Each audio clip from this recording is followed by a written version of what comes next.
Drums of Wednesday, 465 na tayo at ito nga medyo yung mga upload natin, mga nagawa natin pattern, hindi natin na-upload agad. Kaya minsan sa page parang sabay-sabay na i-upload. Kasi nga ang nangyayari, magpe-play tayo tapos meron tayo biglang hakot o kaya may ginagawa tayo at medyo busy rin doon. Saka pupunta natin doon sa Makinabang ngayon dahil ngayon nagpapagawa ng bahay yung tito natin. Kaya yun, minsan late na i-upload yung mga video pero araw-araw nga naging consistent tayo sa pagpe-play ng ganito para kahit papano nga napapapawis pa rin tayo at medyo sinamandi tayo ng pakiramdam ng nakaraan. Pero ito, tuloy pa rin tayo rito sa ating drums of pawis. Ito, nandito na tayo sa day 465 na tayo at konti na lang, nasa 500 days na tayo at kahit pa paano malaking fulfillment na sa akin. At sa inyo rin na alam kong nakakapanood ng ilang mga video natin at i-congrats natin yung sarili natin. Kung may napupulot kayo rito sa Drums of Pawis, congratulations sa inyo at kung wala rin man, congratulations din sa inyo. At ayun lang, basta tuloy lang tayo kung ano yung mga idea nyo sa drums. Practice nyo lang ng practice. Okay, first pattern natin dito may counting tayo na 1EM, 2 and 3 and 4 yan. 1EM, 2 and 3 and 4 yan. 1EM, 2 and 3 and 4 yan. At ganito magiging tunog niya halos kung ika-count natin siya ng 1 and 2 and 3 and 4 yan. 1 and 2 and 3 and 4 yan. 1 and 2 and 3 and 4 yan. Okay, i-play natin siya ng simpleng mabagal lang.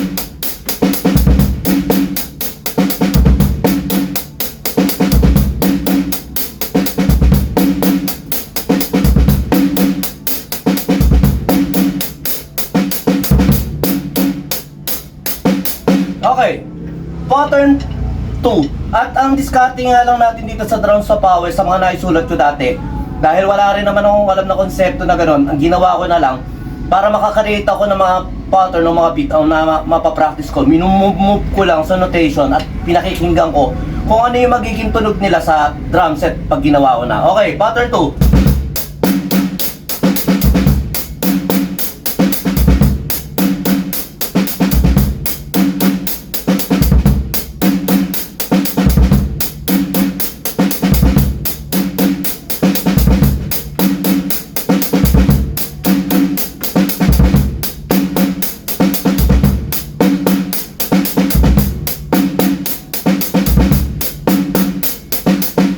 Okay, pattern 3.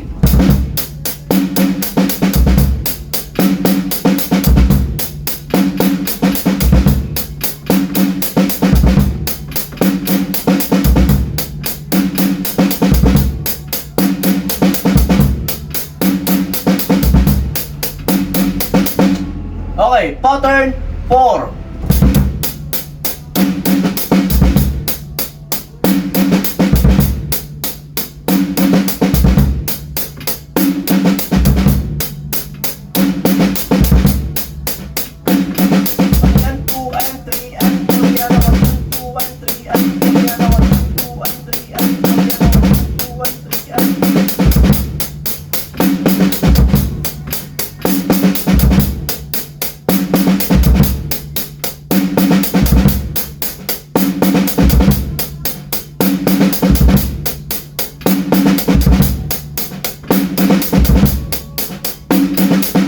Medyo masarap tong pattern na ito kaya pinaulit-ulit at medyo nagtagal tayo. Pattern 5, isang mabilis lang to para hindi masyado masayang yung oras nyo.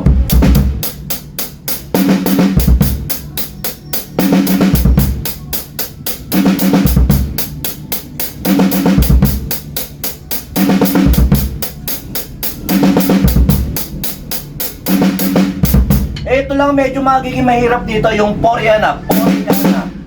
Kasi magiging dalawa siya. So, 1 and 2 and 3 and 4 and 1 and 2 and 3 and 4 and 1 and 2 and 3 and 4 and 1 and 2 and 3 and 4 and 1 and 2 and 3 and 4 and 1 and 2 and 3 and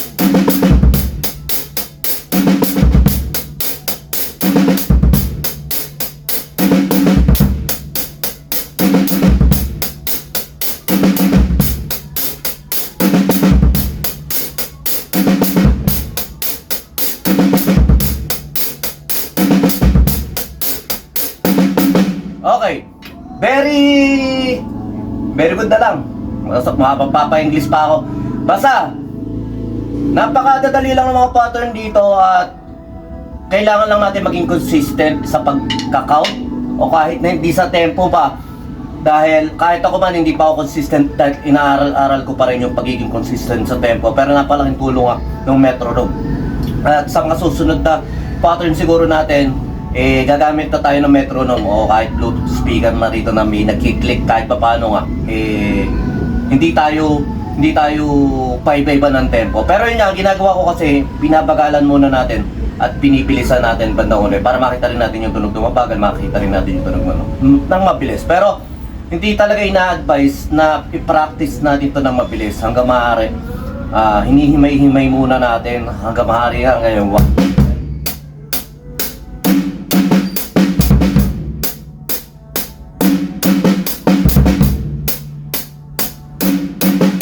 Kasi nga, yung mga tinuturuan ng mga kapanood na bata, dapat talaga mabagal lang muna pagtuturo sa kanila. At hindi naman to ginawa natin para sa mga mahuhusay na ginawa natin to.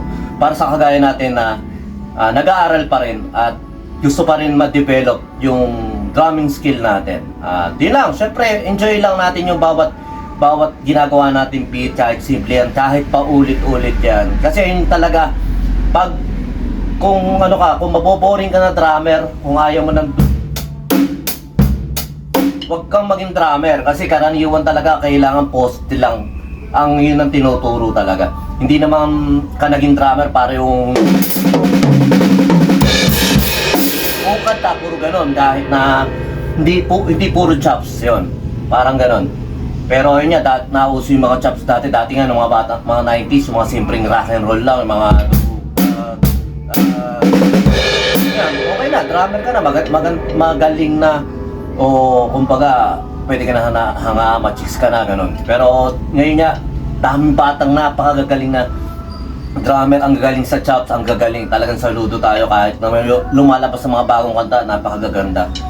Tayo lang, basta tuloy lang tayo sa pagdadrums at napakasarap talaga mag-drums, lalo na papawis. Kailangan natin ito habang umiidad-idad na rin, kahit pa paano. Pero hindi pa tayo matanda-matanda, meron pa, kumbaga, nasa kalagitnaan na tayo ng kasarapan natin sa pagtugtog. At saka ito nga, basta, sumayin nyo kapayapaan, peace be with you, God bless.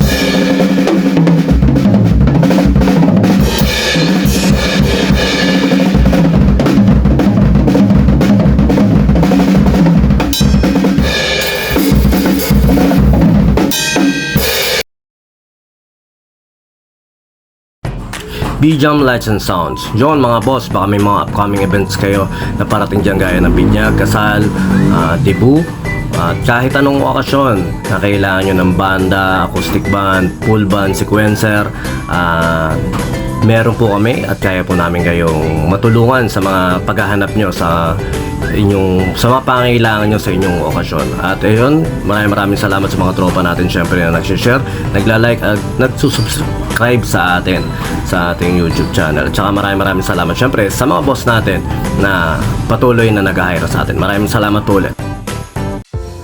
Yon, lipat apartment, kailangan mo ba ng saktong sasakyan para sa saktong budget mo, para sa paglilipat ng gamit mo sa bagong apartment mo syempre. Ayun, PM lang po kayo sa amin sa Pahakot Pasakay. Pag-usapan po natin, meron po tayong pinarerentahan na sasakyan at driver lang, at meron din po tayong mga helper na pwedeng tumulong sa atin sa paglilipat na ating mga gamit. At saka yun, maraming salamat din sa mga client din natin na nag-a-avail sa BJAM Lights and Sounds. Maraming salamat at maraming salamat din po sa mga tropa natin at mga client natin na nagda-like, nag-share, nagpa-follow, nagko-comment at nagsusubscribe syempre sa Pahakot Pasakay at saka BJAM Lights and Sounds. Maraming salamat po. God bless.